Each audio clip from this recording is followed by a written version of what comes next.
Fala pessoal, boa noite, sejam bem-vindos a mais um episódio do Verde Podcast, o podcast que ama a Amazônia, que ama o jeito de ser da nossa gente, do nosso povo, e claro que eu não estou sozinho aqui nessa noite de sexta-feira com a minha amiga Najara Gelli, sempre prazer. De novo, né? Agosto a gente está se encontrando muito. Boa noite, Giovanni. Boa noite. Boa noite a todos vocês, pessoal, sejam muito bem-vindos. E a gente já quer logo agradecer pela tua participação, a galera que já fica aí no chat desde cedo, mandando mensagem, dizendo que tá lá antenado, e para você que tá chegando agora, a gente faz um convite muito especial para que você possa se inscrever no nosso canal, para que você possa aí ativar o sininho, para que você seja notificado quando nós estivermos ao vivo. E outra coisa, aproveita já para compartilhar esse conteúdo, bati aqui, aproveita para compartilhar esse conteúdo, e aí o YouTube vai entender que o nosso conteúdo é relevante, ele vai poder mostrar, né, através do nosso algoritmo maravilhoso, só que não, né, às vezes ele mais atrapalha do que ajuda, para que a gente possa divulgar esse conteúdo para mais pessoas na grande rede mundial de computadores. E nós estamos aqui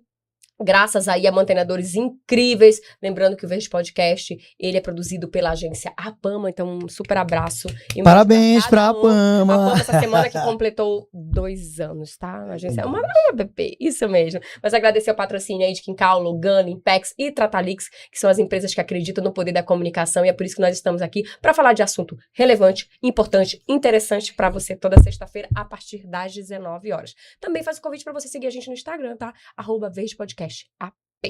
Falando em conteúdo importante, você aí que está em casa, sabe o que são crimes cibernéticos? Najara, sabe como se proteger de crimes cibernéticos? Olha, Giovanni, muita coisa eu já sei, e eu acredito que com o avanço da tecnologia, os criminosos também acabam avançando cada vez mais. E aí, a gente quer saber como é que fica a questão da nossa segurança. Tem alguns macetes ali, tem algumas coisas que a gente pode fazer para se proteger, mas eu acredito que essa atualização ele tem que ser constante para que a gente possa saber o que está acontecendo para a gente não seguir, de que a gente tem que aprender com o erro do outro, tá? Com toda certeza, mas para ficar mais fácil pra gente, e você que tá aí em casa, eu e a Najara estudamos bastante o tema, mas quem vai tirar todas as nossas dúvidas é o delegado titular da Delegacia de Crimes Cibernéticos, delegado Breno Esteves. Muito obrigado pela sua participação, por aceitar o nosso convite, né, Najara? Verdade. Nessa noite aqui, fique à vontade, se apresente aí aos nossos verdinhos. Boa noite, Giovanni. Boa noite, Najara. É um prazer estar aqui com vocês, né? A Delegacia de Repressão aos Crimes Cibernéticos, a gente vem fazendo uma campanha de prevenção já há um bom tempo, né? Desde o início do ano, e a gente tem visto que esse tipo de prevenção tem dado um resultado muito bom. Então é muito importante a gente sempre estar conseguindo falar aqui com a população diretamente para levar informação para evitar, né, que as pessoas venham a cair nesses golpes, né? Delegado, nos últimos anos, a gente pôde ver a criação de delegacias como essa que o senhor está ali gerindo, que é de crimes cibernéticos, né? Antes era crimes virtuais, meio que mudou a nomenclatura ao longo do tempo.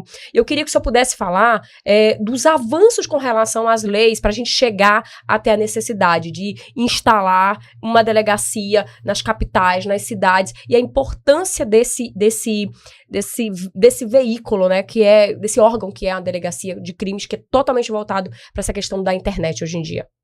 É muito importante a gente olhar e mensurar quando começou realmente a aumentar esses crimes cibernéticos, né? A gente teve um problema na pandemia em que o mundo se transformou praticamente num mundo totalmente virtual, né? E com isso a criminalidade cresceu também, porque como não tinha quase ninguém na rua, tinha que aplicar golpe de alguma maneira, né? E aí eles conseguiram migrar para o meio virtual. Quando teve essa migração, eles perceberam uma coisa importante. Um crime de rua, por exemplo, ele se expõe muito. Quando vai fazer um assalto a um banco, alguma coisa, ele pode ser ali naquele momento, uma polícia chegar, pode ter que trocar tiro, pode morrer naquele momento que está acontecendo alguma coisa, então há um risco de vida. A partir do momento que ele verifica que aplicar um golpe dentro de casa, na frente do computador, é mais vantajoso e tem menos risco, e outra coisa, ele pode atingir muito mais pessoas, né, de uma vez só, vale muito mais a pena para ele. Então o criminoso começa a migrar, né, para esse tipo de crime, e automaticamente a polícia precisa também migrar. Então a gente começa a ter essa modificação da polícia, a criação de delegacias virtuais, em alguns lugares já departamentos, né, com o objetivo de combater esse tipo de crime. Delegado, hoje com a questão das VPNs e de outras formas também de proteger a rede, isso acaba sendo, infelizmente não é utilizado por muita gente porque nem todos têm conhecimento. Mas hoje o seu time, os seus colaboradores, os demais servidores, eles são preparados para eles quebrarem geralmente essa segurança fictícia que a pessoa que está praticando o crime que ela possa se esconder. Exemplo, antigamente a gente tinha as lan houses. Com as lan houses ficava fácil de você verificar de onde foi o acesso, de onde foi aplicado o golpe. E hoje, como é que é feito para vocês identificarem? Porque a gente sabe que existe uma série de camadas para quebrar aí o sigilo de um determinado computador, por exemplo. É muito importante a gente tentar entender que tudo que a gente faz na internet deixa rastro. Ainda que você tente usar algum mecanismo para se proteger, né, para poder macular, né, essa questão aí dos teus rastros, né, automaticamente a gente tem mecanismos também para poder descobrir, né, como você está maculando esse tipo. Então, usar VPN ou qualquer outro mecanismo não vai garantir nada que você vai continuar no anonimato. Tá? Isso é um exemplo clássico aqui, desde quando a gente começou lá no início do ano passado, na Delegacia de Repressão aos Crimes Cibernéticos, a gente tem feito operações grandes, todas elas para fora do estado, né? Então, vários criminosos que estavam aplicando golpe, por exemplo, lá em Balneário Camboriú, Goiás, né? No Pará, a gente tem saído daqui, a maioria dos criminosos que estão aplicando os golpes aqui em si são de outros estados, então a gente verifica que ainda que tenta utilizar mecanismos, a gente consegue descobrir e chegar até essas pessoas, né? Como é importante a gente mencionar, tudo que a gente faz na internet, a gente sempre deixa algum rastro. Ainda que a gente tente apagar esse rastro, alguma coisa vai ficar. E a partir desse momento que fica, a gente consegue identificar e a gente consegue chegar até a pessoa que está praticando determinadas condutas. Delegado, como é que é a organização desses criminosos? Antigamente a gente falava assim, não atende essa ligação aí não, isso aí é lá do presídio. Falavam mais ou menos assim. Hoje em dia o senhor está citando aí, minha cabeça ficou tentando entender. Aí vem do Goiás, do Rio de Janeiro, São Paulo, de vários estados. São organizações ou elas são meio que avulsos assim? Ou tem dos dois? A gente está vendo uma migração, né, desses crimes para organizações criminosas mesmo, né? Recentemente, a gente conseguiu fazer essa investigação maior que a gente fez agora com relação ao golpe da CEA, né, que foi o boleto fantasma. A gente descobriu uma organização criminosa totalmente estruturada, né, para aplicar esse tipo de golpes, e eles criam sites falsos ou por mecanismos de phishing que a gente chama mandolink, né, assim, eles disparam milhões, né, em um segundo para vários e-mails, por exemplo, então várias pessoas caem naquele golpe naquele mesmo momento. Então, assim, eles estão cada vez mais se estruturando como organizações criminosas realmente para praticar crimes digitais. No início se começou muito com uma pessoa praticando tudo, e aí eles viram essa facilidade, essa possibilidade aí de aplicar em mais pessoas e a quantidade de dinheiro que gera muito rápido, né? Então eles começaram a criar organizações mesmo, a gente tem sempre encontrado isso durante as investigações, né? Geralmente, qual é o público-alvo de quem tem esse tipo de prática desses crimes? Assim, muito se discute sobre isso, né? A gente até tirou esse paradigma um pouco desde que a gente entrou na DR Cyber, que sempre se achava que eram só pessoas vulneráveis. Só que a gente tem que pensar que quem sofre o golpe é quem está conectado diretamente. E quem está mais conectado na internet hoje? Somos nós que estamos aqui, são as pessoas, os jovens que estão o tempo todo pesquisando e tudo, às vezes passam 24 horas numa internet. Só para ali, vai dormir e aí volta de novo. E as pessoas mais vulneráveis, os idosos, tudo, às vezes entram 1 ou 2 vezes. Então, assim, eles não são os mais vulneráveis a esse tipo de golpe. Os mais vulneráveis somos nós, que estão o tempo todo ali conectados.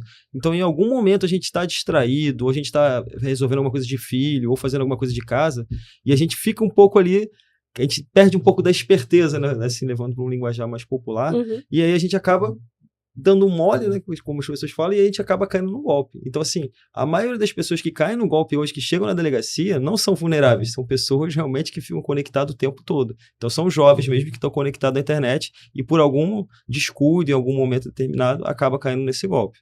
Existe algum golpe que está chegando assim na delegacia com mais frequência que surpreende até vocês que estão ali envolvidos, por conta da dinâmica, por conta da rapidez, do alcance? Acho que todos os golpes novos, eles acabam surpreendendo porque é sempre tudo muito rápido. Por exemplo, quando inventaram o Pix, uma semana depois a gente já tinha golpes na delegacia. Então, assim, é muito rápido e a gente tem que migrar rapidamente para poder identificar como combater esse tipo de crime, né?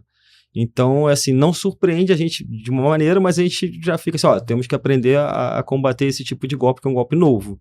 Mas a gente não tem especificamente um único crime, a gente tem vários crimes acontecendo no mesmo momento.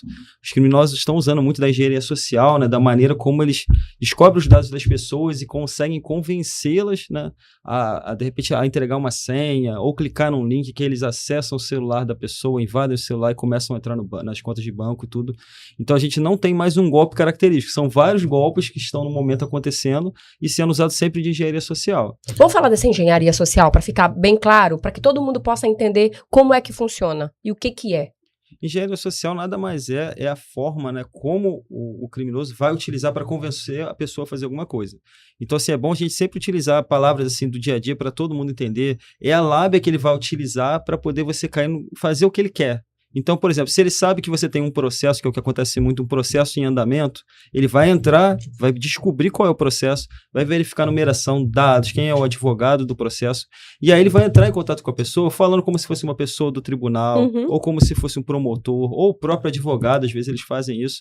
E aí, como ele tem muitos dados, ele vai te convencendo que realmente ele é uma pessoa que está ali real, que ele vai te ajudar ali, que você vai receber aquele dinheiro. Mas, na verdade, é um criminoso se passando por uma pessoa e utilizando ali da verdadeira lábia para te convencer que ele é realmente a pessoa real. E com isso, a pessoa acreditando que está falando ali com uma pessoa de um tribunal, alguma coisa, acaba fazendo o que a pessoa pede. E, às vezes, fazem coisas assim que você não faria se você soubesse um pouquinho ali que poderia ser uma pessoa que não é de verdade, né? Que seria um criminoso. Como, por exemplo, clicar em links. Às vezes, o do WhatsApp, quando começou o espelhamento, eu lembro que quando teve o primeiro golpe, chegou na delegacia, eu mesmo nem sabia que dava para espelhar o WhatsApp. Aí a gente testou ali na hora, falou, cara, dá para espelhar o WhatsApp, essa informação o WhatsApp não passou para ninguém e criou lá. Eles já estavam estudando uma nova forma e aí pedia para as pessoas espelharem a tela. Aí a pessoa vai, entra na sua conta, alguma coisa para ver, e aí eles já conseguem verificar a senha, a maneira que entrou, tiram selfie, né?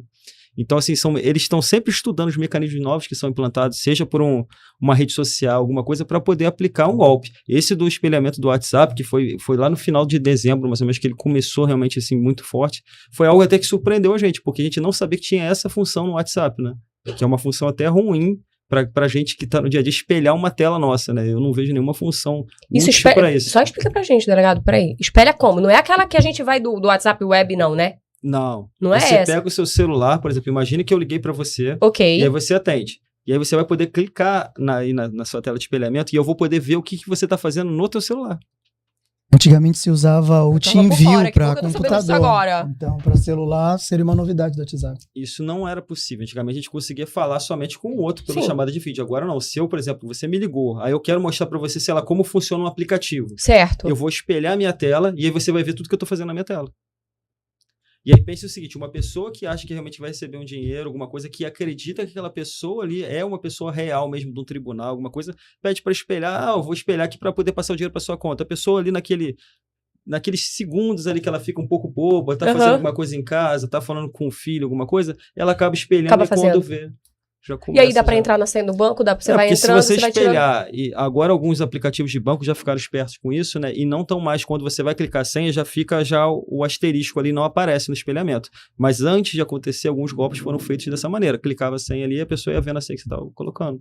E aí quer dizer que às vezes aí vem uma atualização, os criminosos já começam a utilizar, e aí o senhor percebe que depois as instituições bancárias, e aí a polícia começa a perceber essa movimentação, e é que eles começam também a mudar ali a conduta. Exatamente. É meio que assim, né? O modus operandi deles. Exatamente. A gente começa a ver as vulnerabilidades do sistema e a gente começa a alertar a população e os bancos também começam a ver os mecanismos de proteção.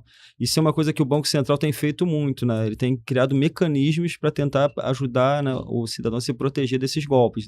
A gente tem aí, foi criado o BC Protege, né? Recentemente aí, foi mais ou menos esse ano, né, no início do ano, que você pode entrar, né, no BC Protege e bloquear para que pessoas não possam criar contas no seu nome. Você coloca lá, se você criar uma conta, é só você tirar o mecanismo, né, cria a conta e depois aplica de novo, porque a gente tem muitas contas de laranjas, né, de pessoas por aí, então isso já ajuda a proteger.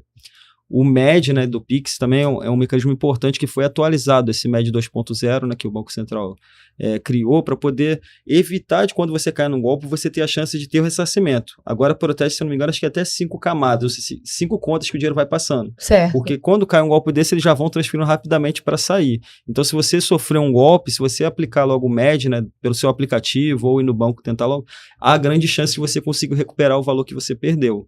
Então, os próprios bancos estão migrando para tentar se proteger desses golpes, né?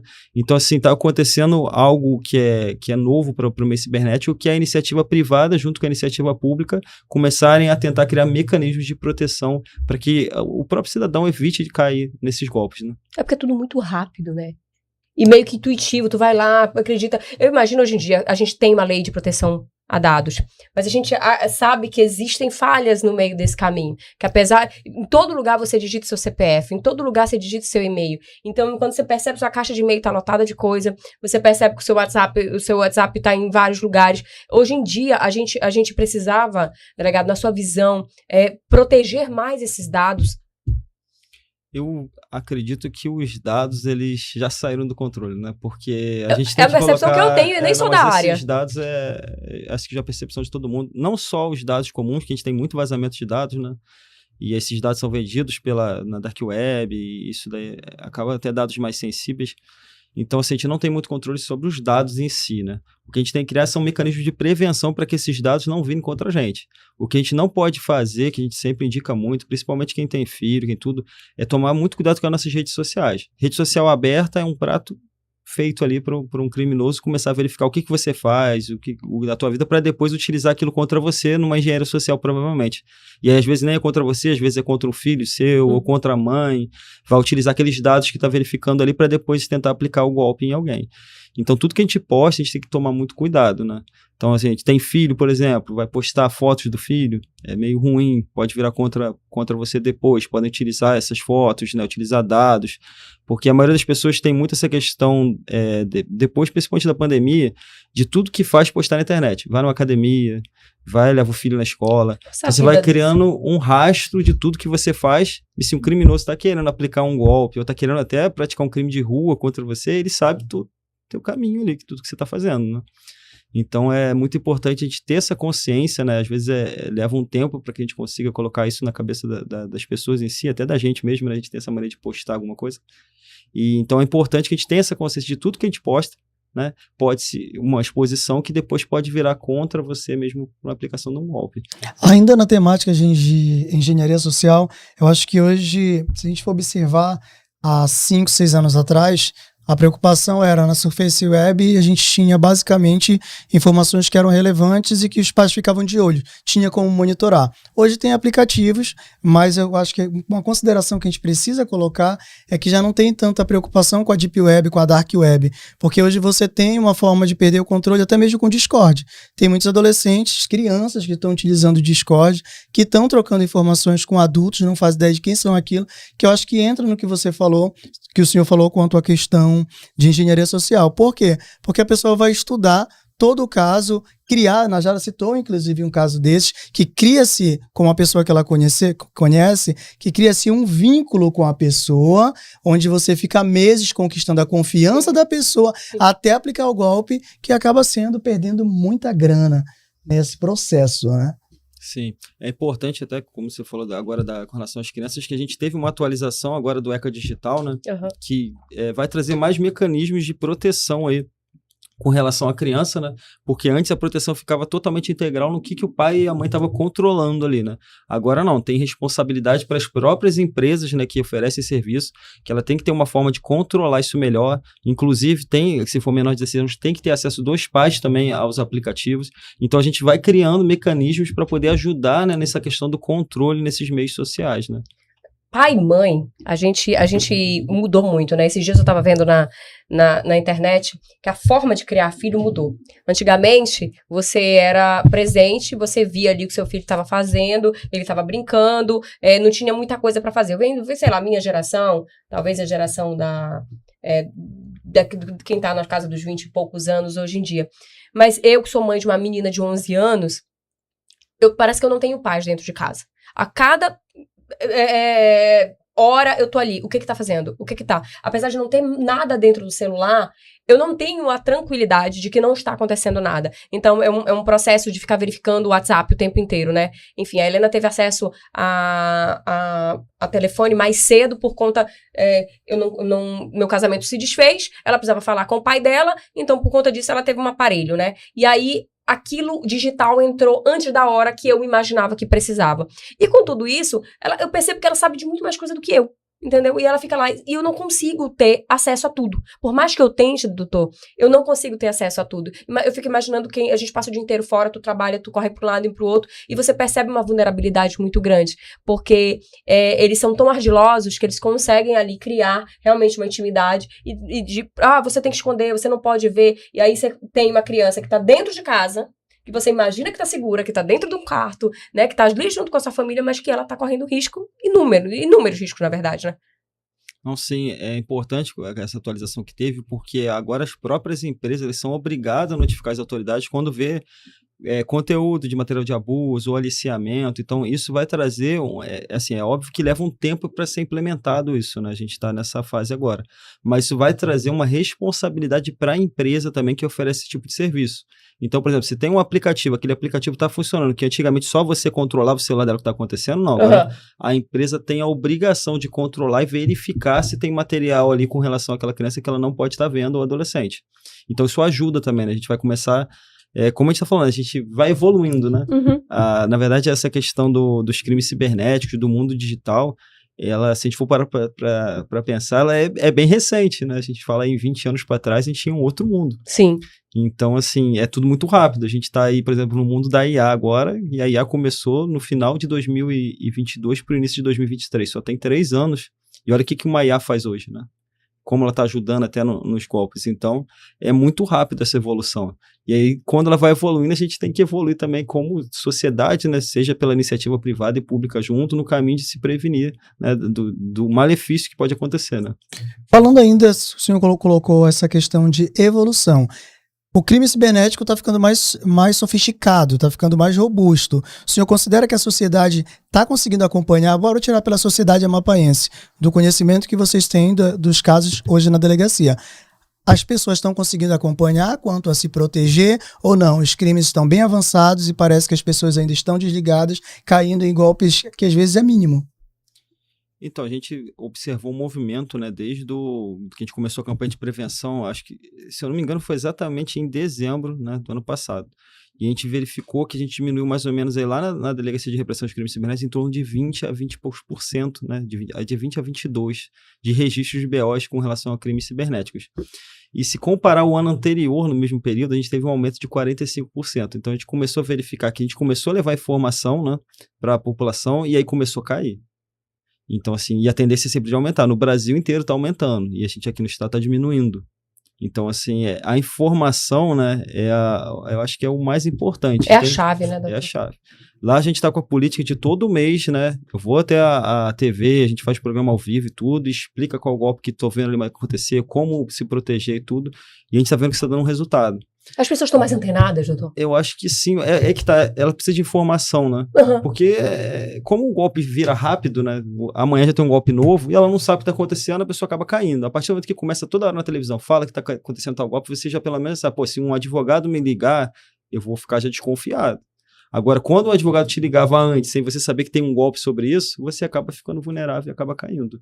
Então, a informação é muito importante. Né? Tem um caso que nós tivemos recente, que eu estava observando, inclusive, para estudar, para vir para cá, que é o caso de quando você atende uma ligação. Até conversava com o Max mais cedo sobre isso. Faz uma ligação. Dessas muitas que ligam. Isso, dessas muitas que ligam hoje em dia, principalmente provedor de internet. Aí liga para você, identifica a sua voz através da inteligência artificial, que é justamente para usar a tua voz para conversar depois. Olha, do banco, tá aqui a Najara. Aquele alô? Alô? É, aquele alô lá. Aí tu responde, alô? Oi, quem é?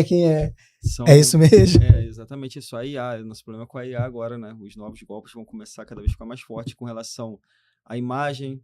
Por exemplo, às vezes eles pedem para você abrir uma chamada de vídeo para captar a sua foto, por exemplo, se pegar seu rosto, eles conseguem depois fazer, né, a leitura facial para entrar numa conta de um banco. Então, assim, é a questão da voz também. A voz pode servir até porque a IA ela vai reconhecer a tua voz e ela recria a tua voz.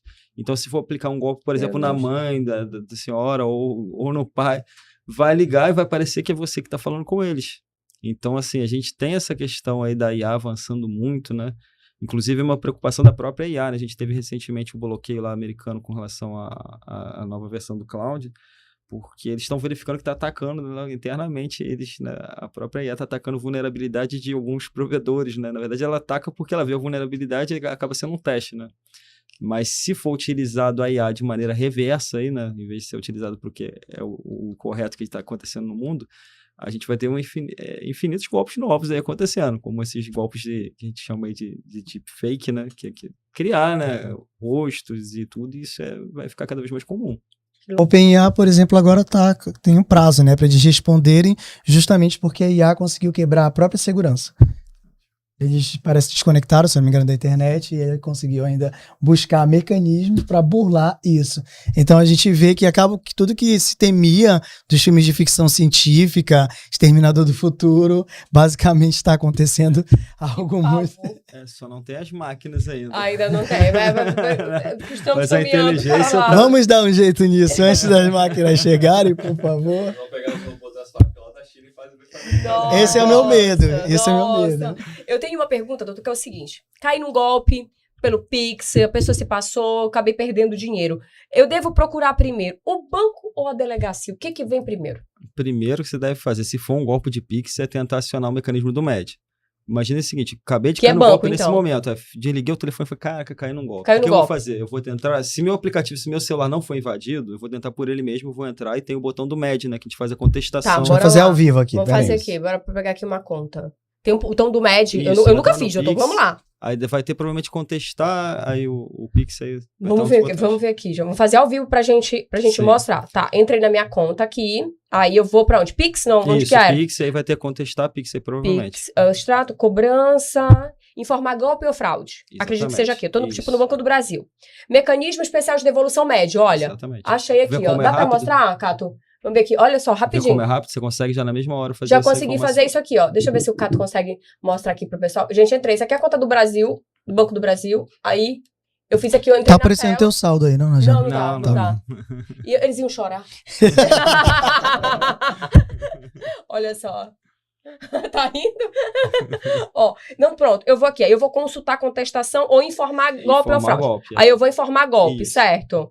Aí eu vou, aqui apareceu um extrato das minhas transferências, doutor. Aí você clicaria nessa transferência. Eu clico nessa aí, transferir, sei lá, R$1.000 pra essa pessoa, ou pra essa empresa, né, sei lá.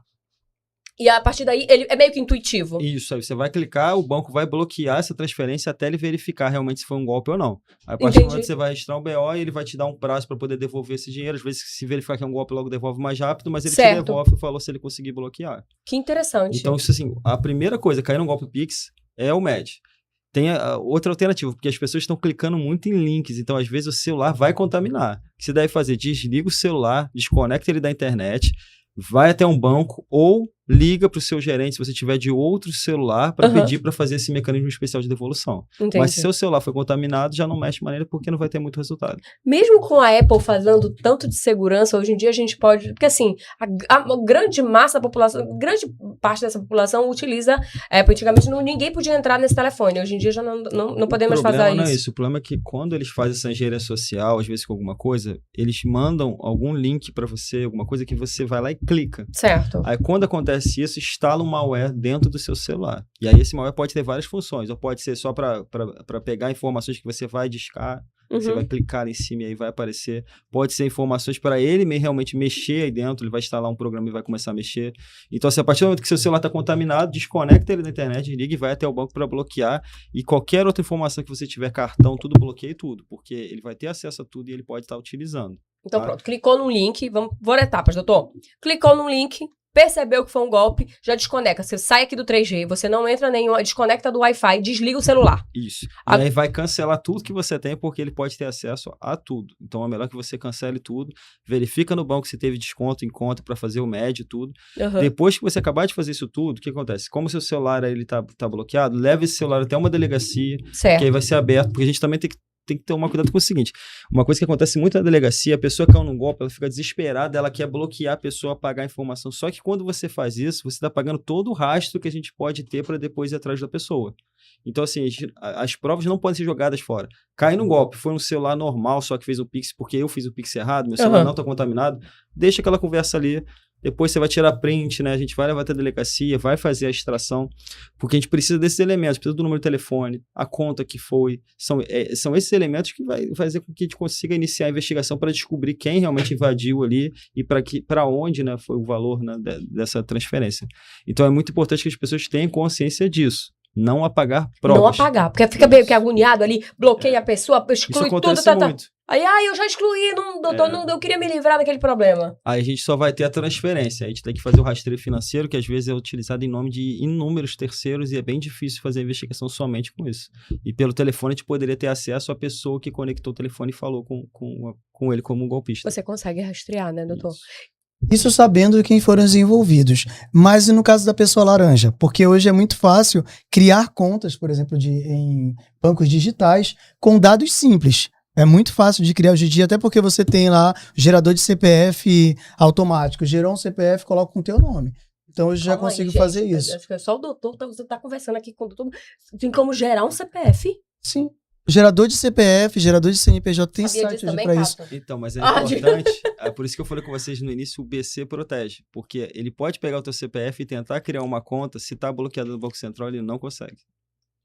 Por isso que é importante. O problema é que as pessoas não sabem BC protege dos mecanismos que a gente tem de proteção.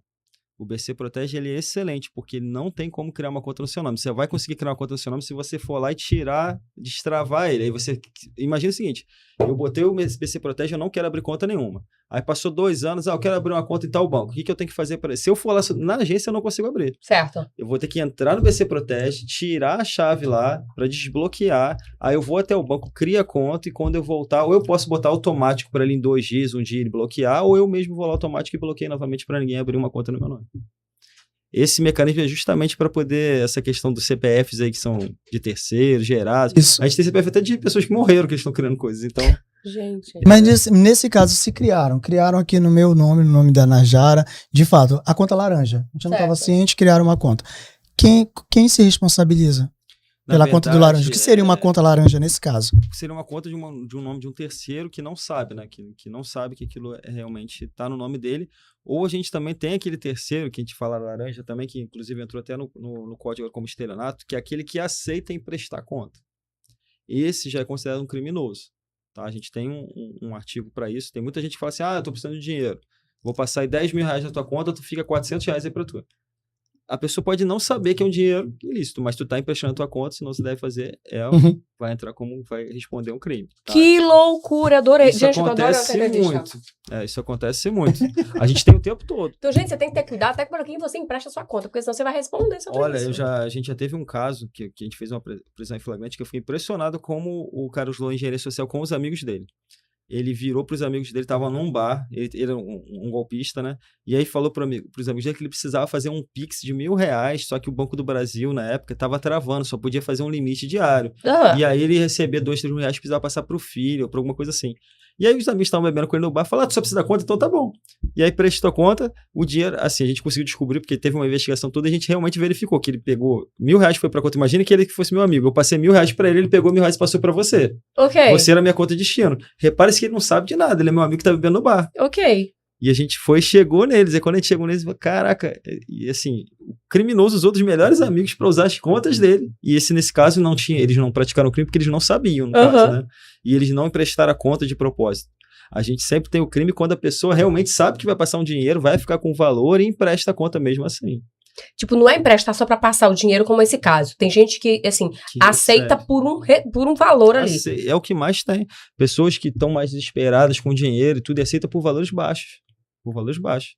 Às vezes vai passar... A gente teve um caso agora recente dessa operação que a gente fez lá da Grande Boleto Fantasma, que uma dos laranjas aceitou passar R$1,5 milhão na conta dela por R$800. Só que ela não sabia que passou R$1,5 milhão, ela só emprestou a conta por R$800 por um mês. E aí durante um mês os criminosos passaram R$1,5 milhão na conta dela. Doutor, pelo amor de Deus, a pessoa emprestou por um mês. É como se o Giovanni falasse assim, Najara, preciso da sua conta durante um mês. Empresta o teu cartão, tua senha. Um mês, e eu vou te dar R$800. Aí tu passa R$1,5 milhão na conta da pessoa. Mas ela não sabe porque ela dá a senha. Ela pegou o celular, não sabe o que tá passando. Você perde o controle, não perde, doutor? Ela não sabe que ela nem entra na conta mais. Porque aí quem entra é ele que fica com acesso, né? E aí, por esses R$800, passou R$1,5 milhão, ela foi presa. Porque ela prestou a conta e... Lá vai você dormir no xadrez. Olha isso, gente. Inocente. Não empresta que não é sua tão conta. inocente assim, porque emprestou. Porque emprestou. Vendeu, né? Porque Alugou, sei lá. Alugou, eu acho que já foi alugou. A gente precisa entender também, isso é uma mentalidade, né, que a gente da polícia vem tentando passar isso até para o Poder Judiciário, para o Ministério Público, que o crime cibernético, às vezes, ele é muito mais grave de um crime comum. Porque, por exemplo, quando uma pessoa invade uma conta de alguém, ela entra lá, ela destroça a vida da pessoa. Ela vai pegar cartão, vai acabar com o limite. Vai ela fazer pega empréstimo. empréstimos, pega 13º, pega todo o salário. E a pessoa, depois daquilo, a pessoa quer se matar. É o que a gente vê casos assim que precisa de atendimento psicológico. E ela não faz isso com uma, ela faz isso quando dá um golpe de ficha, às vezes atinge 300, 400 pessoas de uma vez só. Então, olha essa quantidade que uma pessoa dessa simples, que emprestou uma conta, está atingindo. Quantidade de gente. Se nesse caso ela não tivesse recebido os R$800, se passasse um mês com ela, emprestei aqui para a pessoa e a pessoa alega depois, eu não sabia de nada, ela ainda responde como criminal? Então, mas olha só, se eu emprestei a conta e sabendo que ela vai utilizar para alguma coisa, já tem um erro e conta não se empresta. Não se empresta. Tá? Então, isso já é uma coisa Uso pessoal intransferível. Então, uma coisa, como foi o exemplo que eu dei para vocês, eu tô num bar, tu precisa fazer uma transferência, eu acredito em você, te empresto e passo todo o valor. Foi o que aconteceu, passou R$1.000, ela passou o valor todo, achando que era o que você precisava naquele momento que teu limite estava bloqueado. Então, isso é uma coisa, é diferente. Outra coisa é a seguinte, tu me pede a conta emprestada, eu te empresto ela por um mês e não sei nem o que está acontecendo. Automaticamente eu tô assumindo aqui o que ia acontecer, conta e risco. Tá fácil, né? Porque você pode criar uma conta nova no outro banco e passar para a pessoa. Assim, exatamente. Pode usar à vontade essa conta que eu não uso, eu uso outras contas. Eu recebi uma proposta indecorosa um tempo desse. Era para um valor alto para passar para uma pessoa de uma empresa e ela precisava eu passasse mais de R$30.000, né? E aí eu falei assim, cara, não tem como passar para minha conta, porque como é que eu vou justificar isso? Como é que tá passando esse dinheiro? De onde? Depois, então, eu vou ter que acionar o banco para te transferir, porque eu não tenho saldo de limite para poder fazer isso. Aí eu dei uma desculpa, não quis saber muita coisa, mas assim, acontece. E de gente próxima. De gente que imagina, poxa, eu preciso, porque esse dinheiro eu vou pagar vários funcionários que estão aí esperando para receber. Não. Falei, não, pela minha conta não dá para passar. Né? Eu liguei ali, dei uma desculpa e saí dessa. Tirei o meu da reta, literalmente. Esperta, faça que nem a Najara. Não empreste sua conta. Como é que eu dei a Receita Federal? Pegou de onde veio esse dinheiro? Vai justificar pra Receita mais de onde vem 5 mil tu já justifica. Já. O Leão tá lá. O Leão tá doido pra devorar alguém. Agora, doutor, sobre essa questão de crimes cibernéticos também voltado a criptomoedas, vocês conseguem rastrear também, porque a gente tá falando aqui de banco, dinheiro diretamente. E no caso da cripto? É a mesma coisa. O cripto até é uma coisa que é mais importante, né? Que as pessoas pensam que é a moeda digital, então a dificuldade. Não, a criptomoeda a gente é a transação de ponta a ponta, então a gente não tem intermediário. Então, por exemplo, se eu vou passar cripto para você, sai de mim e vai para você. E gera um hash ali de transferência que a gente vai saber quem fez a transferência e para quem foi. Então fica tudo registrado na blockchain, né? Dependendo da blockchain de qual moeda for, vai ficar registrado. Só para deixar claro, infelizmente eu não tenho criptomoeda. É uma pergunta aqui para. Se você não tem, imagina mim. Nunca chegará. Não, a questão da cripto também é um futuro. A gente está vendo que está tendo essa migração para esse dinheiro de forma digital, né? Um dinheiro que a gente não vê, né? E está sendo uma forma também que os criminosos estão utilizando para poder passar. Porque é muito dinheiro circulando, criminoso, né? A gente está vendo assim, algo nesse momento que é muito dinheiro circulando e quase tudo com relação a crime. A gente pode falar de Deolane Bezerra?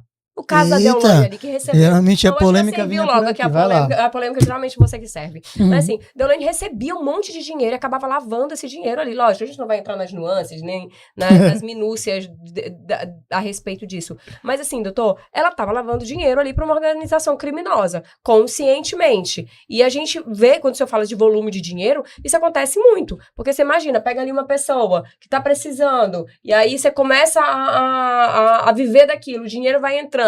Aí na primeira não dá nada, na segunda não dá nada, passa um mês, passa um ano, não dá nada. Uma hora, doutor, vai dar ruim, né? Exatamente. A gente tem visto muito isso quando a gente faz as investigações, que são pessoas assim que não tem nada, ou seja, tem classe média, assim, e de repente viram milionários. E assim, 2, 3 anos.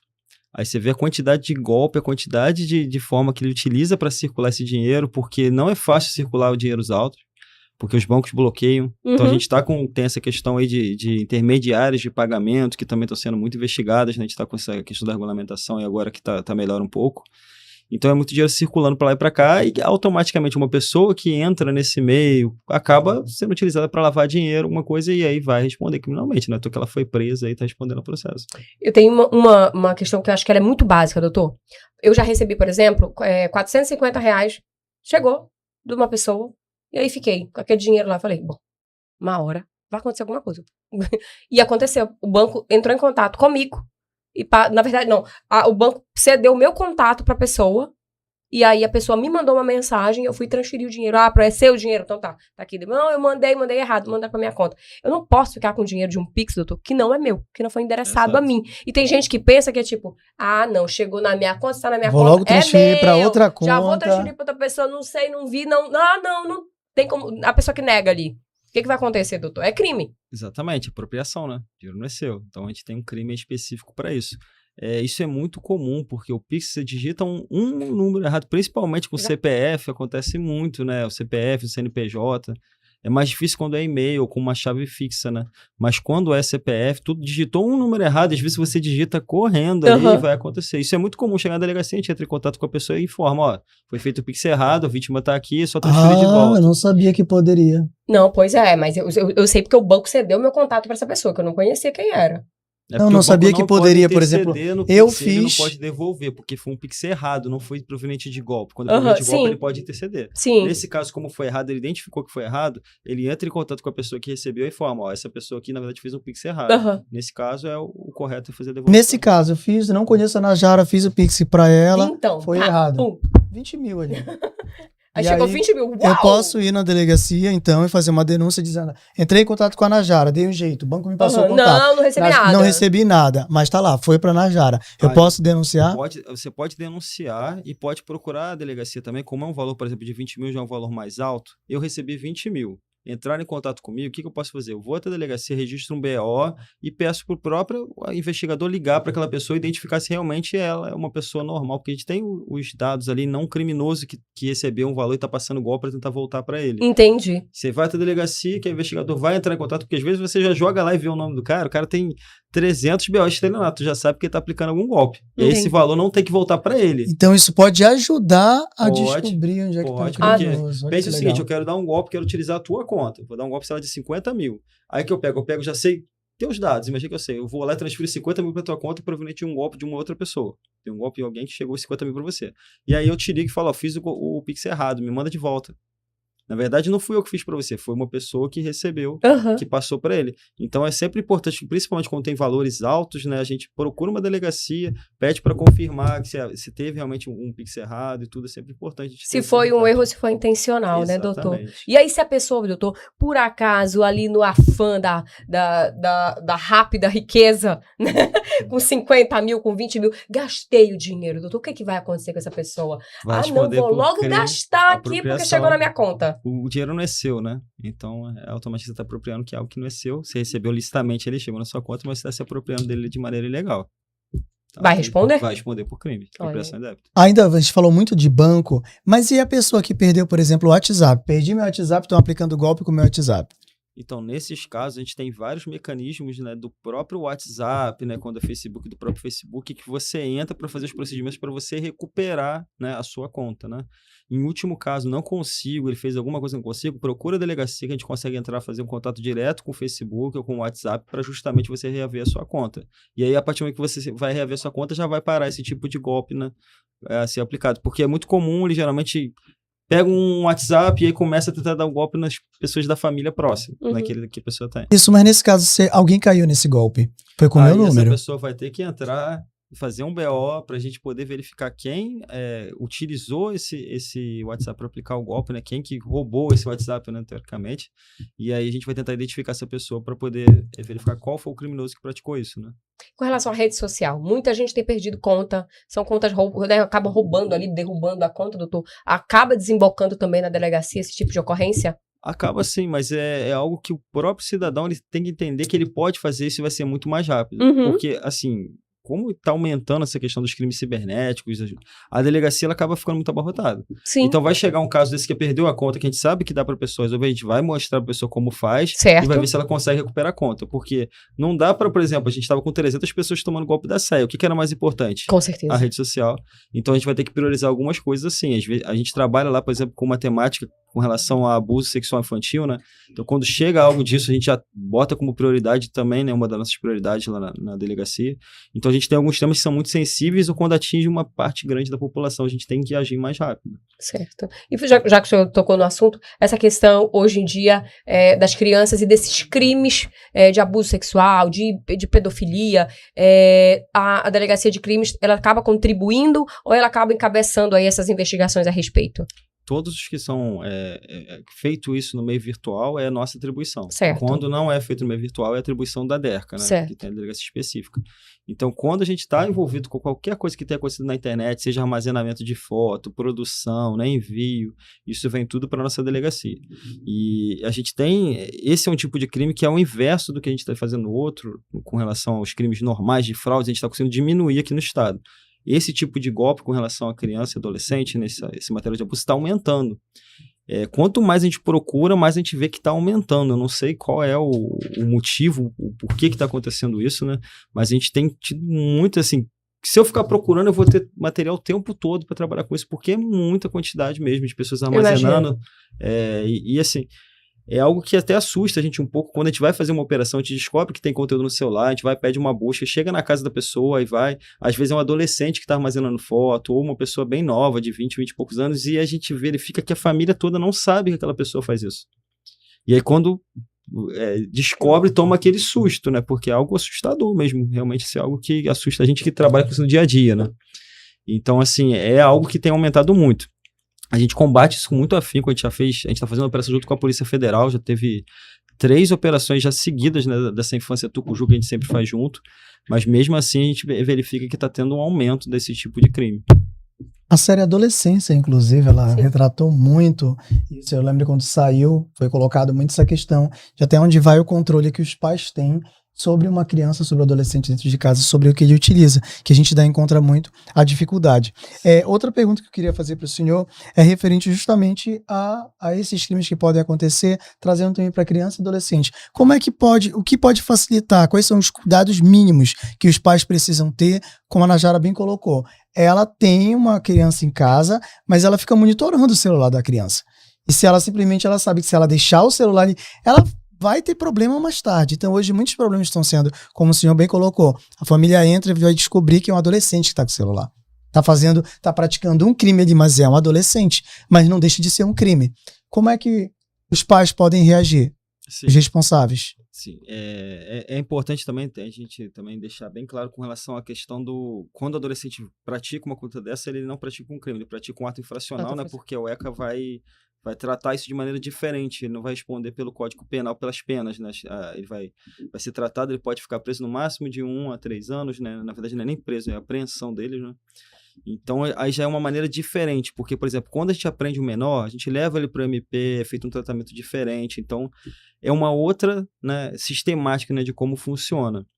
E com relação a como os pais podem controlar isso, eu acho que a primeira coisa é o que ela faz, é controlar realmente, né, verificar, tá olhando o celular. Agora com o ECA Digital é muito importante também que a gente tem essa questão de que os aplicativos, você pode fazer uma conta conjunta, né? Então cabe aos pais fazerem isso, porque você vai ter o controle de tudo que seu filho está fazendo, né? E tem aplicativos que a gente pode instalar no celular também para você verificar exatamente. É ruim que a gente tire um pouco da privacidade da criança, mas cabe aos pais também não ficar olhando certas coisas que não precisam. Mas é importante estar controlando tudo que ela está mexendo, com quem ela fala. Uhum. Por exemplo, se é um coleguinha que está acostumado, é da escola, que vem em casa, é uma coisa, é algo que é comum, normal. Sim. Agora, às vezes ela está falando com um cara que é de outro estado. Aí a gente já tem que ligar um alerta.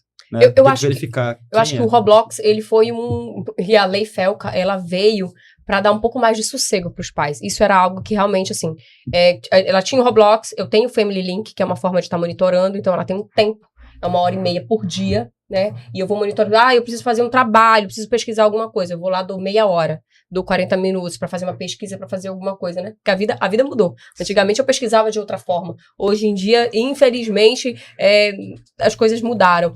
E aí eu consigo ter. E os chats tiravam a minha paz. Porque exatamente, eles ficavam ali em conversas.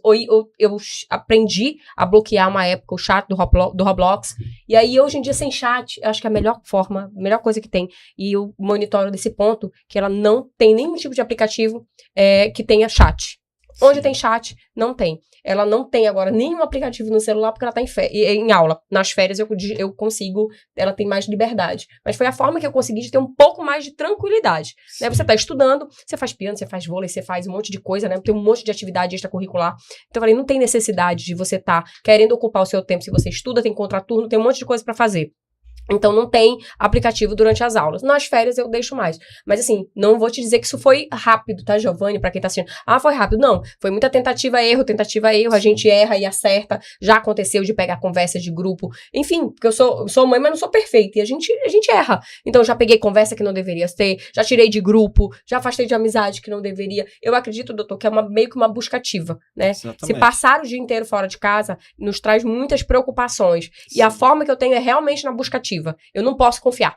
Sim, exatamente. A impressão que eu tenho é essa. Mas é porque se tu parar pra pensar, na verdade, a educação é isso, né? Mesmo quando não tinha esse mecanismo, você tem que estar o tempo todo ali de olho, né? Tipo, você não pode largar seu filho, por exemplo, na rua e depois buscar ele de noite. Sim.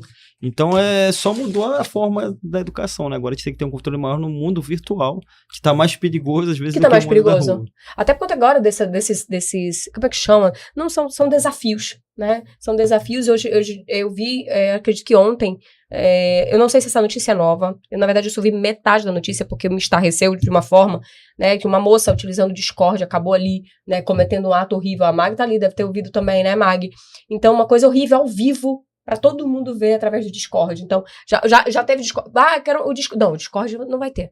Você não vai ter isso, você não vai ter aquilo outro. Então, dá um medo muito grande. Sim. Esses desafios já é uma coisa que não é nem moderna, né? Isso já é muito antigo. Começou, Uhum. não sei se vocês vão lembrar quando a gente teve aquele desafio da baleia azul, que Lembro. tava cortando, Lembro. pulando de prédio. Lembro. Então, assim, é algo realmente que a gente só vai conseguir, a gente não consegue controlar a internet. É um mundo imenso. A gente consegue controlar o que os nossos filhos estão vendo, né? Então, eu acho que é aí que é o meio. A gente tem que achar esse meio termo, né? Com o que a gente tem a nosso favor, alguns aplicativos, essa questão do ECA digital trouxe alguns mecanismos que vão ajudar também. Às vezes a gente vai ver a plataforma falando pra gente, olha, teu filho tá fazendo algo aqui que não pode. Ou seja, tu vai ter até um alerta da própria plataforma e tem como acompanhar o que está acontecendo dentro da plataforma. Então, isso aí é uma coisa que já ajuda muito. Hoje as punições são mais severas para crimes cibernéticos? Olha, cada vez vem aumentar. A punição no Brasil, ela ganhou um destaque aí agora nos últimos 2, 3 anos, que está aumentando pena de tudo quanto é coisa, como se fosse resolver os problemas da sociedade, né? A gente sabe que não funciona assim, o direito penal não resolve. Eu acho que os crimes cibernéticos ainda têm uma pena muito baixa. Como eu falei, eu acho que a gente ainda não conseguiu conscientizar que um estelionatário, né? Porque a gente pensa naquele estelionatário que dava o golpe em uma pessoa antigamente. Uhum. Hoje, um estelionatário, pela internet, ele destrói a vida de Várias pessoas. 1000 pessoas em segundos com um phishing que ele vai fazer. Então, assim, e a gente não dá essa importância, né? Eu vejo isso muito com relação às prisões. Por exemplo, quando eu trabalhava em outra delegacia que a gente tinha tráfico de drogas, prende uma pessoa, na mesma hora o juiz transforma em preventivo, fica ali. Hoje você prende o estelionatário, fala que é um crime sem violência e aí acaba soltando. A própria justiça já pensa diferente na hora de aplicar a pena. Então, eu acho que é algo que a gente está constituindo ainda, né? Construindo aos pouquinhos na cabeça da sociedade que esse tipo de criminoso talvez ele seja mais grave do que uma pessoa que dá um golpe em uma pessoa só. Né? Então, a gente tem que começar a mudar esse pensamento. Um estelionatário hoje, tanto que a gente tem organizações criminosas para prática de crimes virtuais. Então, assim, os caras movimentam milhões, tem algumas organizações que a gente pega bilhões, e esse dinheiro não sai de uma empresa, esse dinheiro sai de pessoas, né, do dia a dia, como todos nós De aqui. vítimas, né, doutor? E às vítimas vezes do em dia a dia. condições bem complicadas com relação à saúde financeira. Doutor, a gente sabe que essas redes estão organizadas, eu queria saber da polícia. A polícia está organizada no sentido de conseguir resolver e investigar um criminoso num outro estado? Eu acho que a nossa delegacia aqui, ela é um exemplo prático disso, né? A gente realizou esse ano já 3 operações fora daqui. Certo. Contra organizações criminosas. A gente ajudou o Pará numa operação aqui, né, que eles fizeram fazer. A gente está tendo essa integração entre as polícias civis Perfeito. com a Polícia Federal para poder combater esse tipo de criminoso. Porque é muito mais fácil ele aplicar. Na verdade, quando ele vai aplicar um golpe, ele não sabe quem vai ser a pessoa que vai clicar naquilo que ele linka ali, né, no phishing que a gente chama. Então pode clicar uma pessoa do Amapá, uma pessoa do Rio Grande do Sul, outra da Bahia. E aí ele vai aplicar no Brasil inteiro ou até, às vezes, fora do país, né? Às vezes o criminoso está fora do país e está aplicando golpe aqui. Então, com a internet, né, a gente perde, né, o criminoso de próximo aqui do nosso estado, né? Ele pode estar em qualquer lugar. Essa talvez é a maior dificuldade hoje, por isso que está tendo uma integração muito grande entre as polícias, porque cara tá lá no Rio Grande do Sul, aplicou um golpe, a gente vai pensar que a gente tá no norte, no lugar mais alto, e tá lá no sul, no lugar mais baixo do país, a distância praticamente para atravessar, se a gente fosse parar uma Europa para chegar lá embaixo. Exato. Então, é muito diferente hoje a maneira como a gente tem que investigar e a maneira que a gente precisa de ajuda. A gente até vai, por exemplo, a gente foi com 12 pessoas na última operação daqui para cumprir, né, mandados e tudo, mas a gente precisou, por exemplo, de 50 pessoas em Goiás e mais 15 de lá, de Balneário, para poder cumprir, né, os mandados todos de prisão e busca. Então a gente precisa realmente da integração entre as polícias e isso está acontecendo muito para poder dar certo nessa investigação. Certo. Tem um ponto, bora considerar também uma pergunta aqui que é a respeito da distância que a gente tem. E no Amapá nós temos muitos municípios. E várias pessoas talvez estejam caindo em golpes também em municípios e não tem como vir fazer a denúncia aqui. Existe alguma forma digital de fazer a denúncia? Sim, além de ter a delegacia em cada município, que pode ser feito lá e vai ser direcionado para cá se for algo complexo ou não, ou se for algo mais simples, a própria delegacia investiga. Tem a questão também da delegacia virtual, né? A gente tem a delegacia virtual, então a pessoa caiu no golpe, e isso eu sempre falo que as pessoas geralmente ficam envergonhadas. Uhum. E aí a delegacia virtual ela serve para isso, né? Ela pode entrar de casa mesmo, ela vai fazer um BO, vai registrar e aquilo vai para a delegacia, vai ser direcionado provavelmente lá para nossa delegacia e vai ser apurado, ela não precisa nem se deslocar até uma delegacia. E até a nossa oitiva, quando for fazer com ela, a gente faz de maneira virtual, ela vai estar em casa, então ela não tem exposição nenhuma. Eu já vi algumas pessoas, teve uma vez que eu fui fazer uma oitiva, até quando eu estava lotado lá em Laranjal do Jari, que uma vítima chegou para fazer com relação ao estelionato, ela ficava tão nervosa na minha frente que ela não quisia falar, ela pediu para desistir. Uhum. Então, assim, a gente não tem isso com relação... A gente tem a delegacia virtual hoje, que ela não precisa se expor, então ela consegue fazer um BO de forma tranquila. Depois ela vai fazer uma audiência também, que ela está em casa sentado. Então, é algo que vem ajudar também com relação a esse constrangimento que às vezes a vítima sente, né? De ter caído num golpe. Porque foi aquilo que eu falei para vocês. Às vezes a gente está no nosso dia a dia, a gente cai numa coisa tão boba que a gente fica até com vergonha, como é que eu caí? Mas a gente não tem que ter, pelo contrário, a gente tem que entender que está no nosso dia a dia, como a gente falou no início aqui da nossa conversa, somos nós que estamos conectados 24 horas. Tem um público-alvo, eu saio de né? casa, eu vou para a rua, cara, meu celular está conectado, estou falando com vocês, ele está aqui tocando, eu sei que ele está cheio de coisa. Aí eu vou para a delegacia, o computador está ligado, me esperando, já mexendo coisas ali. Eu chego em casa, está o meu computador me esperando para resolver coisas. Então, assim, eu fico conectado o tempo todo, assim como eu sei que vocês provavelmente devem ficar. Então, é o nosso mundo. Então, nós somos os maiores, né? Pessoas ali fáceis para cair no golpe, porque uma hora a gente vai dar algum vacilo em algum momento que a gente pode vir a cair no golpe. E a questão da delegacia virtual, doutor, é importante a gente falar que a delegacia virtual não é só para crime virtual, não. Ela é uma delegacia que você escolhe ali, você vai dizer o tipo de ocorrência, né? E aí você vai clicar e aí, a partir dali, ela vai ser direcionada e redistribuída para vocês, não é isso? Exatamente. Ela é feita para qualquer tipo de crime, porque é justamente para facilitar, né? Às vezes a pessoa está em um lugar que não consegue ter uma delegacia, ou não tem uma delegacia próxima, às vezes não tem dinheiro para pagar uma condução para chegar até a delegacia. Certo. Então, a delegacia virtual, pelo próprio celular, ela consegue fazer o registro do boletim de ocorrência. Gostei. Estamos chegando aos minutos finais do nosso programa. Sinto te informar. Eu vi a Najara ficar anotando 200 aqui. Eu falo, não vai dar tempo. Não, eu fiz assim, foram umas 8 folhas assim, de perguntas, viu, doutor? Era muita coisa, porque a gente sabe que esse é um tema que é importante. Sim. E o quanto a informação, ela acaba salvando aí, literalmente, vidas, né? Vai te tirar de muita enrascada, não vai te deixar cair. Eu falei no início assim, eu acho que com a gente... Qual é a diferença do burro pro inteligente, né? É que ele não vai cair no mesmo erro que você. Então, pega de exemplo, né? Se alguém já teve ali uma situação, alguém sofreu com aquilo, então já pega aquilo como exemplo para que você não sofra. Exatamente isso que a gente está fazendo nessa noite de sexta-feira com o delegado Breno. Então, delegado, a gente quer muito agradecer a sua participação, dizer que o Veja Podcast está de portas abertas para a gente poder ter outras conversas como essas, para poder levar realmente mais conhecimento a respeito dessas causas virtuais, né? Desses golpes que vêm sendo orquestrados de maneiras cada vez mais tecnológicas. Então, muito obrigado pela sua participação, pela sua presença no Veja Podcast.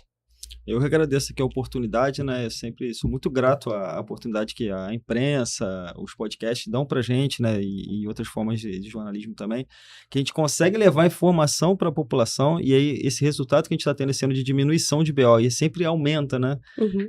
A gente está muito feliz com isso lá, né? Eu acho que a gente vai ter um resultado melhor no final do ano para a gente poder avaliar como foi a diminuição aí do ano inteiro, né?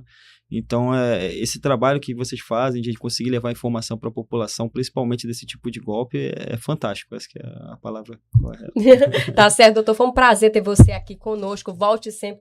E prazer ter sua companhia, tá? Você que é o menino da TI. O menino da TI já é 30 a mais, gente. Tá? É o menino da TI. Agora é o senhor da TI, tá?